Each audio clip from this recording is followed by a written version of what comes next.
ಮುಂದಿನ ತಯಾರಿ ನಿನ್ನಾಳೆ ನಾನು ಎರಡನೇ ತರಗತಿ ವಿದ್ಯಾರ್ಥಿಗಳು ಹಾಗೂ ವಿದ್ಯಾರ್ಥಿನಿಗಳಿಂದ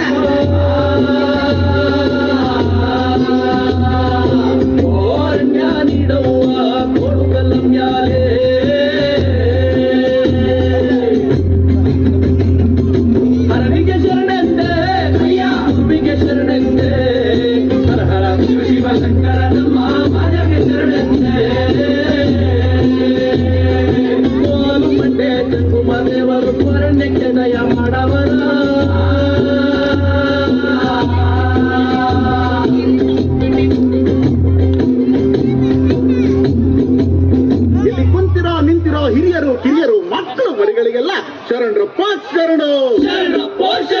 ಭಾರತ ಭಾಗ್ಯ ವಿಧಾತ ಭಾರತ ಭಾಗ್ಯ ವಿಧಾತನ ಕತಿ ಹೇಳಕ್ ಬಂದಿದೀವಿ ಸ್ವಾಮಿ ನಾವು. ಹಿಂಗಂತ ಹಾಡೋರು ಮತ್ ನೋಡೋರ್ ನಡುವೆ ಒಂದ್ ಒಪ್ಪಂದ ಮಾಡ್ಕೊಂಡು ಶುರು ಮಾಡೋಣ ಸ್ವಾಮಿ ನಾವು ಮಾತನ.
ಆಮೇಲೆ ಕಾಲಕ್ರಮೇಣ ಒಂದೊಂದಾಗಿ ಒಬ್ಬೊಬ್ಬರಾಗಿ ಸಮಾನತೆ ಹರಿಕಾರರು ಬಂದು ಈ ಪಾಪ ತೊಳೆದ್ರು.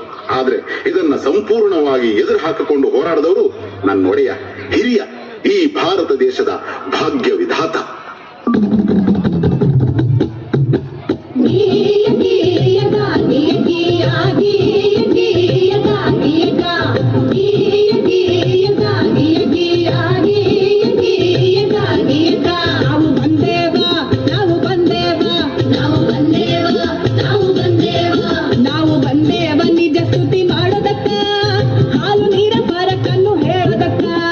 ಹಾಲು ನೀರ ಪಾರಕನ್ನು ಹೇಳೋದಕ್ಕಾಗಿ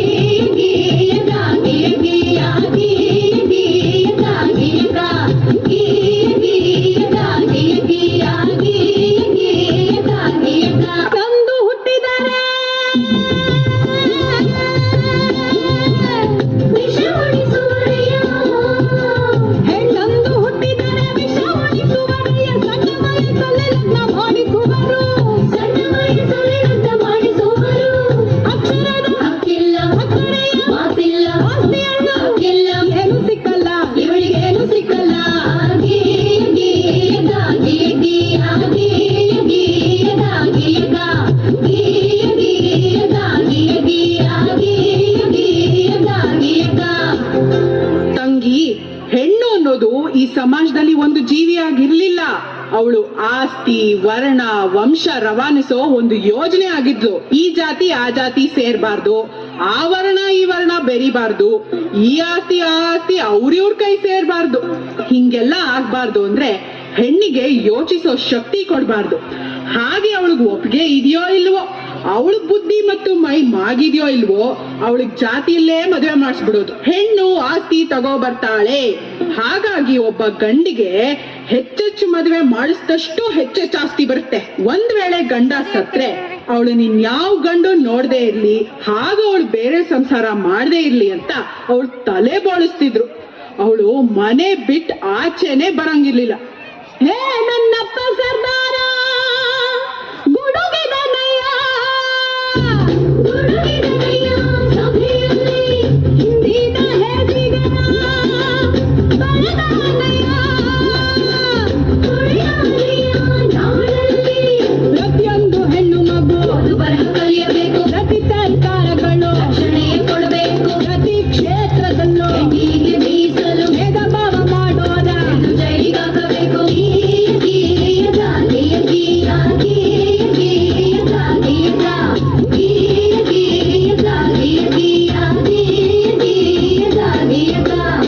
ಅದು ಅಲ್ಲದೆ ನನ್ನ ತಂಗಿ ಕೇಳೆ ಹೊನ್ನ ಮದರಂಗಿ, ಪ್ರತಿಯೊಂದು ಕ್ಷೇತ್ರದಲ್ಲೂ ಹೆಣ್ಣಿಗೆ ರಕ್ಷಣೆ ಇರಬೇಕು. ಹಾಗಂತ ನನ್ನಪ್ಪ ಸರ್ದಾರ ಕೊಡಿಸಿದ ಹಲವು ಸವಲತ್ತು. ಪ್ರತಿ ಕಾರ್ಖಾನೆಯಲ್ಲೂ ಪ್ರತ್ಯೇಕ ಶೌಚಾಲಯ, ಪ್ರತಿಯೊಂದು ಕೆಲಸಕ್ಕೂ ಸಮನಾದ ವೇತನ, ಹೆರಿಗೆ ರಜೆಯನ್ನು ತಪ್ಪದೇ ನೀಡಬೇಕು. ಹೆಣ್ಣು ಶಿಶು ಹತ್ಯೆ ಇನ್ನು ಮುಂದೆ ನಿಷಿದ್ಧ, ಹೆಣ್ಣಿನ ಶೋಷಣೆಗೆ ಜೈಲೇ ಶತಸಿದ್ಧ.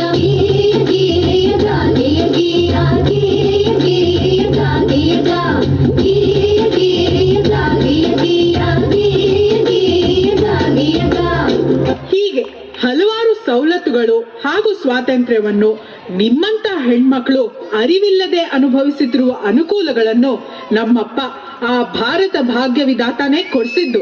ಹೆಣ್ಣು ಮಕ್ಕಳಿಗೆ ಆಸ್ತಿಯಲ್ಲೂ ಹಾಕುಂಟು, ಗಂಡು ಹೆಣ್ಣು ಎಂಬ ಬೆಳಕಿನಲ್ಲಿ ಎಣೆಯುಂಟು. ಹಳೆದೋಯ್ತು ಹಳೆ ಕಾಲ, ಹೊಸ ಸುಗ್ಗಿ. ಪ್ರತಿಯೊಬ್ಬ ಪ್ರಜೆ ಈಗ ನಿಂತನೋ ಎದೆ ಹಿಗ್ಗಿ, ಪ್ರತಿಯೊಬ್ಬ ಪ್ರಜೆ ಈಗ ನಿಂತನೋ ಎದೆ ಹಿಗ್ಗಿ, ಪ್ರತಿಯೊಬ್ಬ ಪ್ರಜೆ ಈಗ ನಿಂತನೋ ಎದೆ ಹಿಗ್ಗಿ.